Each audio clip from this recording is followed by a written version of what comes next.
प्रथम श्लोक में आपने बताया कि भगवत गीता को श्री कृष्ण के भक्त की सहायता से ही समझ सकते हैं। मेरा प्रश्न यह है कि देवी देवताओं के भक्त की सहायता से भगवत गीता को क्यों नहीं समझ सकते हैं? और श्री कृष्ण के भक्त की परिभाषा क्या है? अर्थात किसको श्री कृष्ण के भक्त कहा जा सकता है? आपके दो प्रश्न हुए। पहला प्रश्न, देवी देवता के भक्त यानी जो गुरु देवी देवता की उपासना करते हैं अर्थात देवी देवता की पूजा करते हैं, वे भगवत गीता को क्यों नहीं समझा सकते हैं? शिव जी के अनुयायी जो भगवत गीता को समझा ही नहीं सकते हैं, क्योंकि भृगु मुनि का श्राप है उनको, शिव जी के अनुयायियों को अर्थात शिव जी के भक्तों को। श्रीमद् भागवतम के चौथे स्कंद में कथा आती है कि भृगु मुनि ने शिव जी के भक्तों को श्राप दिया, यानी शिव जी के उपासकों को श्राप दिया कि वे आध्यात्मिक ज्ञान को समझ नहीं पाएंगे। अगर वो खुद समझ नहीं पाएंगे तो वे दूसरों को कैसे समझा पाएंगे? जहां तक दूसरे देवी देवता के भक्तों का सवाल है, वे भी भगवत गीता को समझा नहीं पाएंगे, क्योंकि भगवत गीता में कहा है कि जो लोग भौतिक इच्छा की पूर्ति करना चाहते हैं, यानी भौतिक इच्छा से प्रेरित होते हैं, वे देवताओं की शरण में जाते हैं। कामे स्ते स्थिर रत ज्ञाना प्रभंते अन्य देवता तम तम नियम आस्थायः प्रकृत्या नियता स्वाहा। अर्थात जिनकी बुद्धि भौतिक इच्छाओं द्वारा मारी गई है, वे देवताओं की शरण में जाते हैं और वे अपने अपने स्वभाव के अनुसार विशेष पूजा के विधि विधानों का पालन करते हैं। और तो भौतिक इच्छा से प्रेरित व्यक्ति भगवत गीता को कैसे समझ सकता है?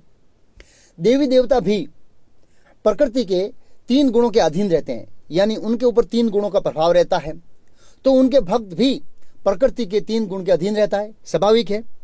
लेकिन ये जो भगवत गीता है और भगवत गीता का ज्ञान है, वो प्रकृति के 3 गुणों से क्या है? परे है, अर्थात उसको दिव्य ज्ञान कहते हैं। भगवान कृष्ण के भक्त भगवान कृष्ण को पूर्ण रूप से जानते हैं, इसलिए वे समझा सकते हैं भगवत गीता को। अगर आप किसी व्यक्ति के बारे में कुछ जानते ही नहीं तो उसके बारे में आप कैसे समझाएंगे? क्या समझाएंगे? जैसे कोई व्यक्ति दांत का डॉक्टर है तो वो आर्किटेक्ट के बारे में नहीं पढ़ा सकता, क्योंकि उसको आर्किटेक्ट के बारे में ज्ञान नहीं है, उसने प्रमाणिक सत्ता से ज्ञान नहीं लिया है, तो कैसे समझाएगा? और भगवान श्री कृष्ण ने भगवत गीता के 4थे अध्याय के 3रे श्लोक में कहा है, सह एवायम मया तियग योग प्रोक्त पुरातनः भक्तो असीमाशयका चेति रहस्य हेति उत्तम।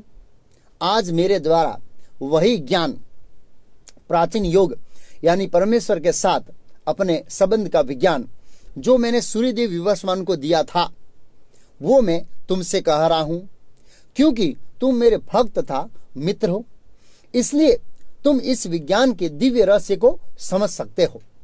इस श्लोक में स्पष्ट कहा है, भक्तो असी में सका चेती रहस्य हेति उत्तम। तुम मेरे भक्त तथा मित्र हो, इसलिए तुम इस विज्ञान के दिव्य रहस्य को समझ सकते हो। इस श्लोक के अनुसार कृष्ण के भक्त ही भगवत गीता को समझा सकते हैं और दूसरों को समझा सकते हैं। मीन्स वो खुद समझ सकते हैं और दूसरों को समझा सकते हैं। आपके पहले प्रश्न का उत्तर हो गया। आप मेरे उत्तर से सहमत हैं कि क्यों देवी देवता के भक्त भगवत गीता को नहीं समझा सकते हैं? हाँ, सहमत हूँ। हाँ। आपका दूसरा प्रश्न था कि भगवान श्री कृष्ण के भक्त की परिभाषा क्या है, अर्थात कैसे हम कृष्ण के भक्त को पहचान सकते हैं? हाँ। बराबर है ना? हाँ। हाँ। कृष्ण भक्त यानी वैष्णव होता है, जो कृष्ण के भक्त होते हैं उसको वैष्णव कहते हैं। पद्म पुराण के अंदर वैष्णव की परिभाषा बताई है, ग्रहित विष्णु दीक्षा को विष्णु पूजा परो नरः वैष्णवो अभिहितो अभिज्ञेर इत्रो अस्माद वैष्णवः। गृहीत विष्णु दीक्षा को अर्थात जो विष्णु मंत्र में दीक्षित है, जिसने विष्णु मंत्र की दीक्षा ली है, यानी विष्णु मंत्र का जाप करता है, और यह विष्णु मंत्र 4 संप्रदाय में से होना चाहिए।